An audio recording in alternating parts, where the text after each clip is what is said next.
E aí alguns exemplos de modelagem, por exemplo, se eu tenho um robô omnidirecional, esse robô omnidirecional, desculpa, não é nem omnidirecional, né? Se eu tenho um robô no campo de futebol lá, eu posso representar ele como sendo uma coisa que tem uma posição XY no plano e tem um ângulo psi de rotação, né? Porque geralmente o robô ele tem uma certa direção para frente do corpo dele. E aí o comando ele pode ser, por exemplo, um comando de velocidades omnidirecional. Nesse caso, isso se encaixaria tanto no Soccer 3D,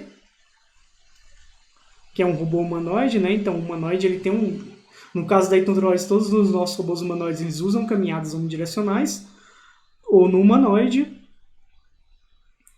E mais claramente ainda, né, o robô nosso que realmente é omnidirecional seria o SSL. Né? Então se encaixa mais ainda no SSL. Beleza? E aí esse comando omnidirecional é uma velocidade para frente, andando para frente, uma velocidade andando para a esquerda e uma velocidade girando o corpinho do robô. E aí perceba que essas velocidades elas são descritas em coordenadas locais, tá? Não em coordenadas globais. E aí finalmente a minha observação ela pode ser a distância até o landmark e esse ângulo aqui, né, que a gente chama isso geralmente de bearing, tá? Esse θ aqui a gente costuma chamar de bearing, que é o ângulo da frente do robô.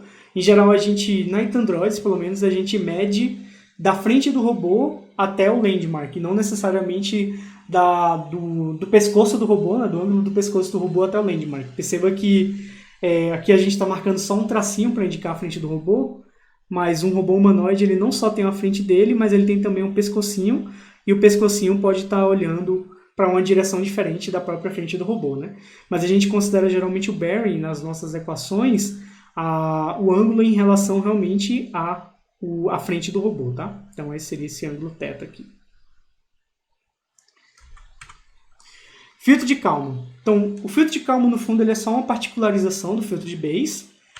Ele é o filtro de Bayes quando a gente consegue representar nossa estimativa como sendo uma gaussiana, que tem uma certa média x-chapéu e uma matriz de covariância P, tá?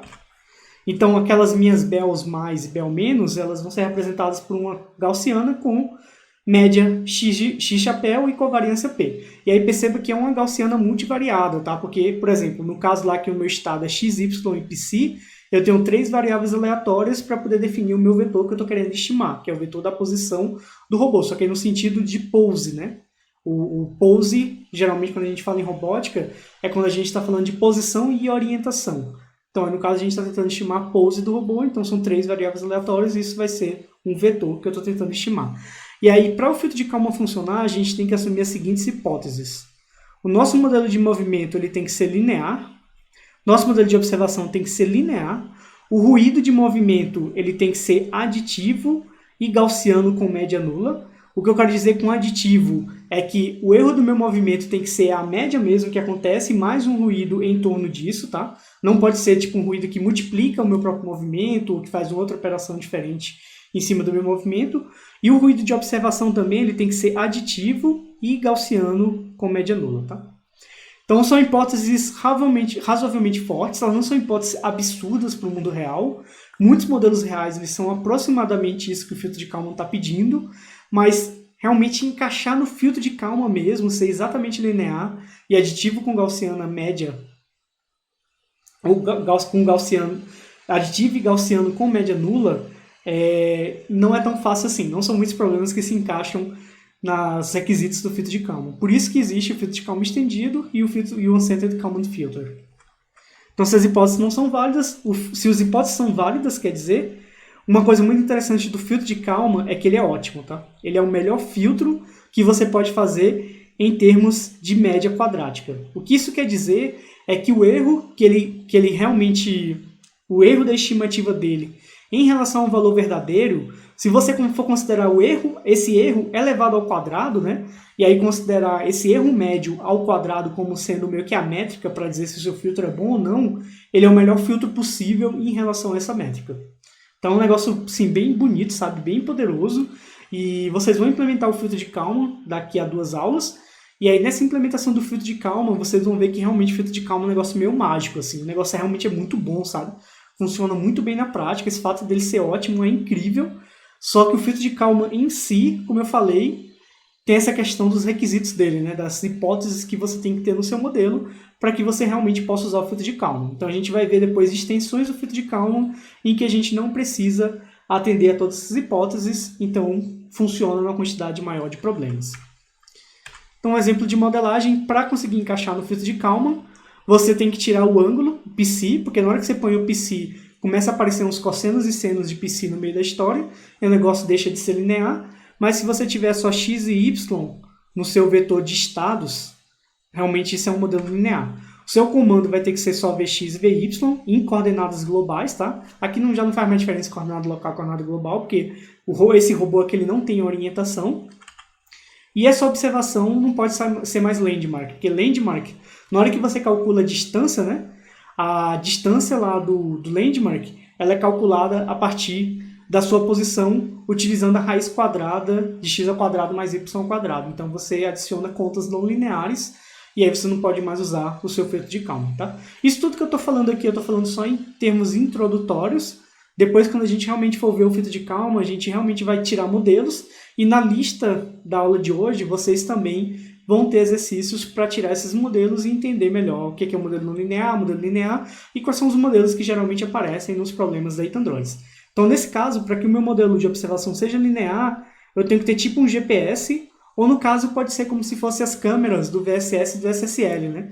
Em que você tem uma câmera em cima do campo, observando os objetos. Nesse caso, ele consegue estimar diretamente o x e o y, e não é uma estimativa indireta, como no caso do humanoide, em que você só observa os landmarks, e a partir das observações dos landmarks você tem que estimar onde que o seu robô está, beleza? E é isso. Esse modelo aqui pode parecer um modelo muito artificial para um robô, mas ele é um modelo que encaixa bem no tracking da bola. Porque realmente a bola, ela meio que, como é uma esfera, né, não tem muito bem definido uma orientação para a bola, e tudo isso que a gente está considerando aqui, se você está traqueando a bola no caso do VSS ou do SSL, realmente encaixa nesse modelo matemático que está sendo mostrado aqui. Beleza. E aí, quando o seu modelo de observação ou de movimento é não linear, qualquer um dos dois, você tem que começar a utilizar as extensões não lineares do filtro de Kalman. Então, quando qualquer um dos caras é não linear, não é possível usar o filtro de Kalman, né? E aí, ou você usa o Extended Kalman Filter, que é o EKF. No caso que o Extended Kalman Filter faz, ele faz só uma linearização utilizando série de Taylor de primeira ordem, entendeu? Então, ele lineariza os modelos de movimento de observação através de matrizes jacobianas, né? Através de jacobianos, vocês já estudaram isso em alguma matéria de cálculo multivariável, né? No ITA é a tal da MAT22. Então, na MAT22 vocês estudam matrizes jacobianas, né? Que é aquela matriz quando você tira as derivadas parciais.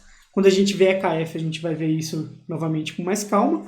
E aí, a partir desses modelos linearizados, você aplica o filtro de Kalman, beleza? Dado que o filtro de Kalman ele funciona desde que seu modelo seja não linear. E aí, no caso do Uncentered Kalman Filter, aí é bem mais complicado, tá? Você usa uma transformação chamada Uncentered Transform, que ela utiliza alguns pontos próximos da média para poder fazer essas propagações que o filtro de Bayes precisa, tá? Aquelas propagações lá do passo de predição e do passo de filtragem, tá? Essa transformação ela é relativamente complicada, a gente não vai ver nenhuma demonstração sobre isso, a gente vai ver só meio que o macaco do filtro, né? Só explicando como que é o algoritmo para que vocês consigam implementar. Filtro de partículas. No caso da robótica, no caso especificamente numa aplicação de localização em robótica, a gente chama de localização de Monte Carlo, ou Monte Carlo Localization. O pessoal também usa bastante a sigla MCL, Monte Carlo Localization. É uma implementação do filtro de Bayes utilizando a amostragem, tá? Então, lembrando que todos esses filtros que a gente está falando aqui, no fundo, eles são aproximações do filtro de Bayes. No caso, o filtro de Kalman, considerando que o modelo é linear, todas aquelas hipóteses, ele não é exatamente uma aproximação. Ele é realmente o filtro de Bayes para aquela situação, né? E aí, todos os outros filtros aqui são aproximações do filtro de Bayes, né? Então, o caso do filtro de partículas, ele é uma aproximação do filtro de Bayes usando a amostragem, porque o filtro de Bayes a gente não consegue calcular. Por quê? Porque aquelas operações que a gente mostra lá no filtro de Bayes, para um modelo muito complicado, a gente não consegue realizar. E aí ele trabalha com várias hipóteses, que no caso ele chama de partículas, da nossa estimativa. Então é como se ele tivesse várias hipóteses possíveis, tipo 2.000 hipóteses, 3.000 hipóteses de onde está a posição do robô, e ele vai evoluindo essas hipóteses ao longo do tempo. e também onde tem uma maior densidade de partículas representa uma área de maior probabilidade, tá? E aí cada partícula também tem um peso para dizer sua importância, tá? Então, se tem um pezinho para poder ajustar, porque às vezes essa questão de maior densidade das partículas representa maior probabilidade, não fica perfeitamente casado durante a execução do filtro, e aí também existe um peso para poder indicar quais partículas estão mais corretas que as outras.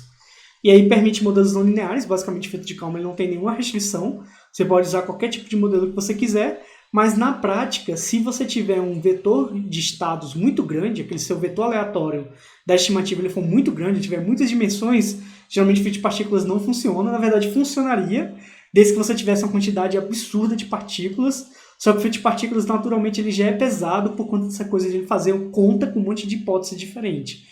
Então, se você tiver um vetor de estados muito grande, você vai precisar de uma quantidade tão grande de partículas para o filtro funcionar minimamente bem que não vai ser viável na prática. E ele também permite distribuições multimodais, que é uma coisa muito interessante, né? Uma gaussiana ela não é multimodal, então daqui a pouco eu mostro melhor essa história de multimodais. Só que o custo computacional ele é mais alto que o filtro de Kalman. Quando eu falo mais alto, é muitas vezes mais alto, tá? Então o filtro de Kalman realmente ele é muito barato computacionalmente, tanto que é uma técnica razoavelmente antiga, né? Quando não se tinha computadores digitais tão rápidos quanto hoje em dia. Isso, desde a época da corrida espacial já se usava o filtro de Kalman. E o filtro de partículas não, ele realmente você precisa de um bom poder computacional para poder rodar. Eu diria que, por exemplo, no caso do humanoide, no caso do Socker 3D, por exemplo, que tem um filtro de partículas e não tem algoritmos de visão computacional, basicamente o maior peso computacional é de longe o filtro de partículas do Socker 3D. No caso do humanoide, a visão computacional é quem domina o custo computacional, mas o filtro de partículas é o segundo colocado e não perde tão feio assim, tá? O que é uma distribuição multimodal, né? Então, a distribuição unimodal é no caso da gaussiana, em que eu tenho um único pico, e uma distribuição multimodal eu posso ter mais de um pico. Isso pode ser uma coisa meio, nossa, mas que coisa aloprada, tipo, o robô ele não vai ter duas estimativas diferentes da posição dele. Então, parece um negócio meio inútil, né? Principalmente no futebol de robôs, que não é tão complicado assim. Então, eu mostro já um exemplo aqui no futebol de robôs, em que acontece uma distribuição multimodal. Então, imagine que você inicializou o robô no campo e você não deu nenhum bizu de onde ele provavelmente foi iniciado. Ele meio que começa inicialmente com a crença uniforme da posição que ele está. E aí ele observa duas traves na frente dele, né? Como está indicado aqui, ó, tem duas traves. Só que no caso das regras atuais do Humanoid Kid Size, as traves, tanto do lado esquerdo quanto do lado direito do campo, elas são brancas. Não tem mais traves de cores diferentes. Então, nesse caso, não tem como o robô saber se ele está observando as duas traves do lado dele do campo ou do lado do adversário. Então, na hora que o robô estiver nessa posição e observar essas duas traves, ele pode estar em qualquer uma dessas duas posições. Então, se você fosse pegar um filtro de partículas, que está uniformemente distribuído, e aí tiver essa observação das duas traves na frente dele, você teria dois picos nessas duas posições, beleza? E isso seria uma distribuição multimodal, tá? Uma coisa que é até importante falar, no Humanoid Kid Size, com as regras atuais, os campos eles são completamente simétricos, tá? Então, por conta disso, o campo ele é simétrico tanto aqui da esquerda para a direita, né? Quanto de cima para baixo.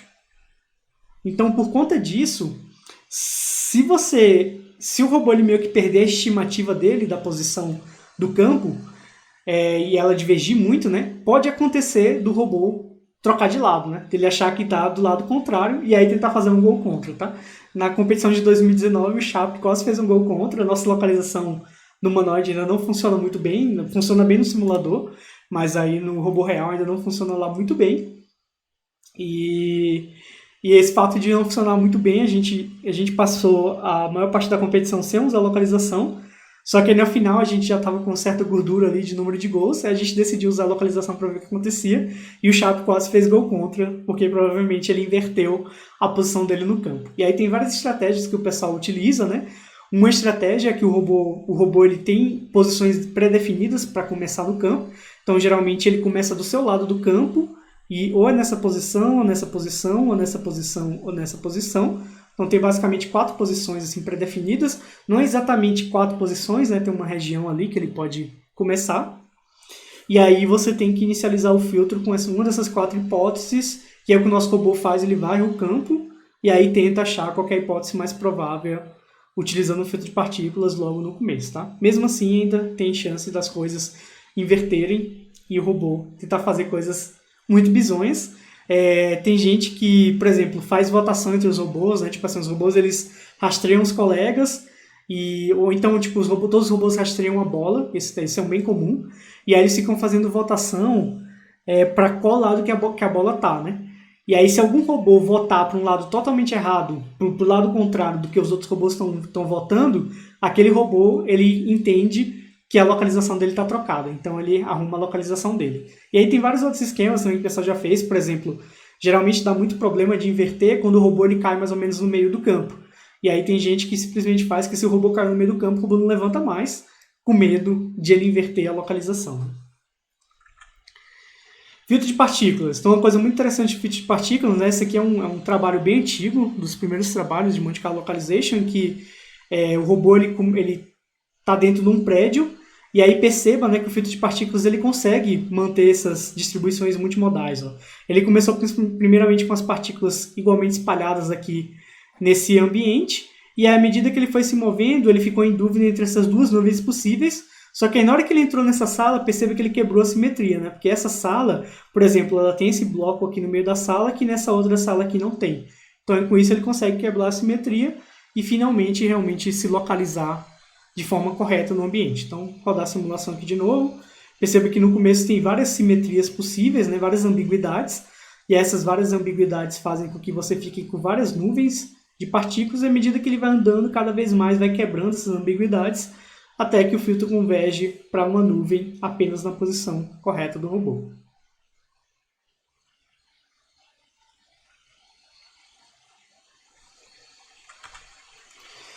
E agora, falando algumas conclusões da aula de hoje. Então, localização é o problema do robô determinar sua posição assumindo um mapa conhecido, como a gente falou. Rastreio é semelhante, mas não se sabe o comando executado na predição. O filtro de Bayes é um filtro que incorpora movimento e observação iterativamente, só que ele é aquele filtro teórico, né? Em que a gente não consegue implementar geralmente, se o modelo é razoavelmente complicado. O filtro de Kalman, ele é uma especialização do filtro de Bayes quando você tem modelos lineares e todas aquelas restrições em cima dos ruídos. O filtro de partículas ele já não tem essas restrições, ele é uma aproximação do filtro de Bayes que utiliza a amostragem. E aí, se você quiser estudar isso no livro Probabilistic Robotics, te recomendo ler os capítulos 1 e 2. Recomendo bastante, é um ótimo livro, como eu já tinha falado antes.